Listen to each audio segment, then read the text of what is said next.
আপৎকালীন পরিস্থিতি যে কোনো দিন আসতে পারে। এই যে বিশ্বজুড়ে তেলের সংকট যে কোনো দিন আসতে পারতো। যদি এরকম পরিস্থিতি হয়, তেল ছাড়া তো চলবে না কিছুই। মানে খনিজ তেল, সেই খনিজ তেল যদি না পাওয়া যায় তাহলে তো একেবারে অচল হয়ে যাবে, গতিরুদ্ধ হয়ে যাবে সভ্যতার। তাই প্রত্যেকটা দেশ স্ট্র্যাটেজিক্যালি তাদের জন্য একটা করে সঞ্চয়ের জায়গা রেখেছে। আমাদের দেশেও তেল সঞ্চয়ের জায়গা রয়েছে, আমরা রিজার্ভে রেখেছি। কোথায় রেখেছি জানেন? আজ আতশ কাচের নিচে ফেলে আপনাদের দেখাবো।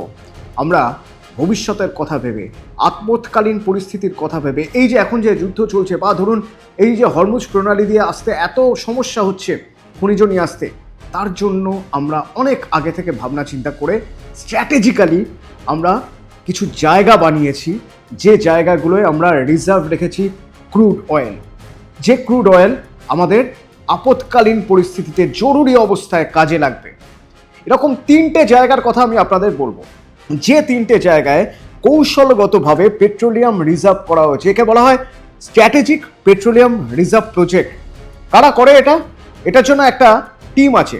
এই টিম হচ্ছে Indian strategic petroleum reserves limited. এরা পরিচালন করে। ভূগর্ভস্থ পাথুরে গুহা তৈরি করা হয়েছে এবং সেখানে রিজার্ভ করে রাখা হয়েছে ক্রুড অয়েল। কোথায়, কতটা, এক এক করে শুরু করি। এই মুহূর্তে ফেজ 1-এ রয়েছে, মানে অ্যাক্টিভ রয়েছে, সচল রয়েছে। চাইলেই যেখান থেকে আমরা ক্রুড অয়েল বার করে নিয়ে এসে ব্যবহার করতে পারি। এরকম তিনটি জায়গা রয়েছে আমাদের দেশে। এক, প্রথমে বিশাখাপত্তনমের কথা বলতে হবে। অন্ধ্রপ্রদেশের বিশাখাপত্তনমে এরকম একটি অ্যাক্টিভ রিজার্ভ আছে, যেখান থেকে কতটা না, যেখানে 1.33 million metric ton crude oil রাখা আছে, সঞ্চয় করে রাখা আছে, যখন জরুরি অবস্থা হবে ব্যবহার করার জন্য।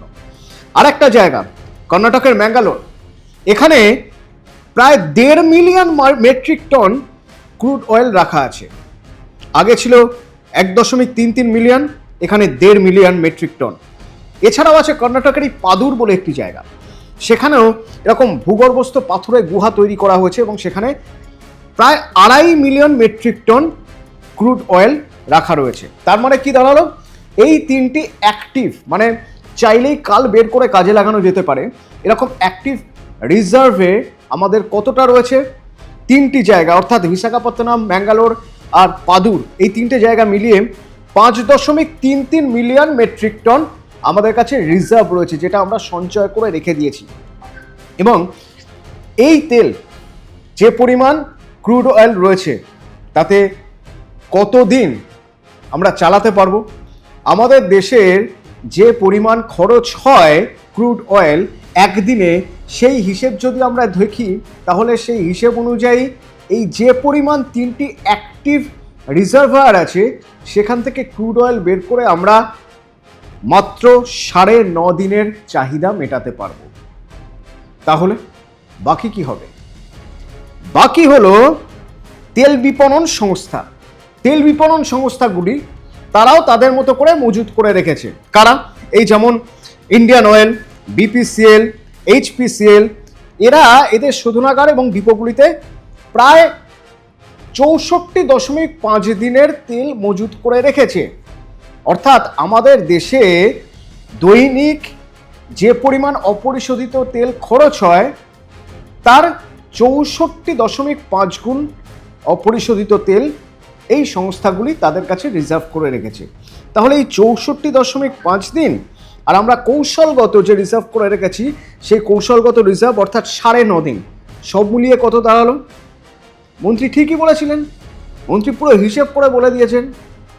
সব মিলিয়ে আমাদের কত দাঁড়ালো? আমাদের দাঁড়ালো অন্তত 73 থেকে 75 দিন।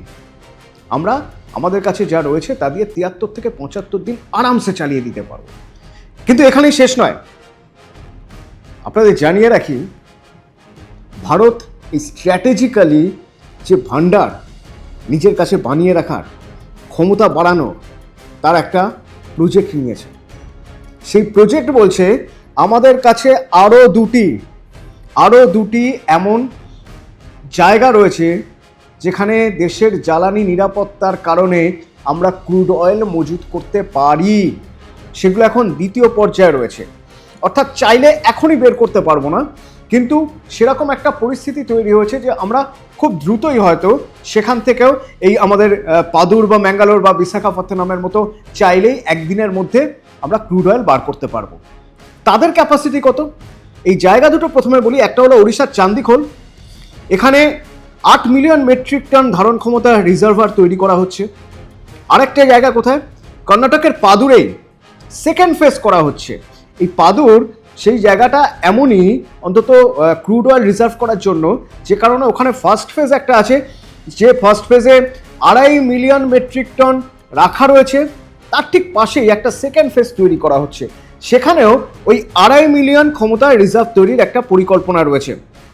তো এই ব্যাকআপ এখন যদি এই 8 মিলিয়ন মেট্রিক টন আর 2.5 মিলিয়ন মেট্রিক টন এই দুটো যদি অ্যাক্টিভ হয়ে যায়, তাহলে আগের সঙ্গে যদি আমরা যোগ করি, আমরা হিসেব করে দেখব তেল কোম্পানিদের থেকেও যদি আমরা না নিই, তেল কোম্পানিদের যা রিজার্ভ করা রয়েছে তার থেকেও যদি আমরা না নিই, তাহলেও হিসেব বলছে আমাদের নিশ্চিতভাবে 9.5 দিনের যে মজুদ ছিল সরকারের কাছে, তা বেড়ে 22 দিনে পৌঁছবে। 22 দিনে, মানে শুধুমাত্র আমাদের সরকারের কাছে, সরকার বা আমাদের দেশ নিজেদের কাছে আপৎকালীন পরিস্থিতির জন্য যতটা মজুত করে রাখছে, তার পরিমাণ গিয়ে দাঁড়াবে এতটাই যে আমাদের দেশের 22 দিনের অপরিশোধিত তেলের খরচ বা বহন ক্ষমতা থাকবে আমাদের হাতে। তার সঙ্গে তো রয়েছে আপনার 64.5 দিনের হিসেব।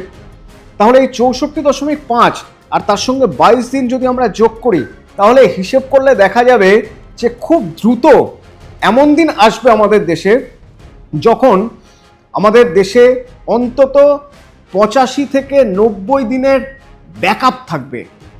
মানে যদি আন্তর্জাতিক বাজারে তেলের সংকট হয়, তো অন্তত 90 দিন জরুরি অবস্থায় চালানোর মতো আমাদের হাতে ব্যাকআপ থাকবে। সেই দিন খুব দূরে নয়, তবে এখনো সময় লাগবে। এই মুহূর্তে যা পরিস্থিতি, তাতে অন্তত 74 দিনের তেল তো মজুদ রয়েছে আমাদের কাছে। আর স্ট্র্যাটেজিক হিসেব যদি আমরা বলি, এবং যে পরিমাণ জ্বালানি লাগে আমাদের, তাতে অন্তত আন্তর্জাতিক খরচের হিসেব অনুযায়ী অন্তত 60 দিন হেসে খেলে চালিয়ে নেওয়া যায়।